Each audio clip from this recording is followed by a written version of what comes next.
আসসালামু আলাইকুম রহমতুল্লাহ বরকাত। ওয়ালাইকুম আসসালাম ওয়া রাহমাতুল্লাহি ওয়া বারাকাতুহু।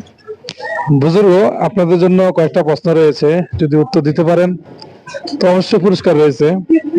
প্রথম প্রশ্ন, যে পারেন সেই দিবেন। সময় মাত্র 10 সেকেন্ড। কত বছর বয়সে নবীজি সাল্লাল্লাহু আলাইহি সাল্লামের পিতা মারা যান? মানে আল্লাহ রাসূল সাল্লাল্লাহু আলাইহি সাল্লামের কত বছর বয়সে তিনার আব্বা ইন্তেকাল করেন? কে পারেন বলেন।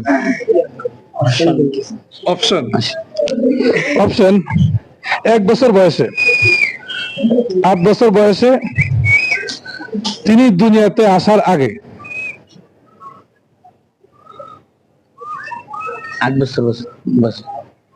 আর একটু চিন্তা ফিকির করে বলেন।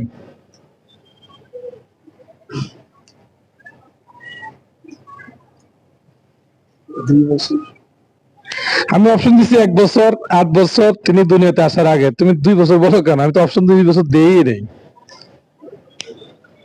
1 বছর। দর্শক, আমাদের উত্তরটা সঠিক হয় নাই। উত্তর হবে নবী করিম সাল্লাল্লাহু আলাইহি সাল্লামের দুনিয়াতে আসার আগে তার পিতা ইন্তেকাল করেন।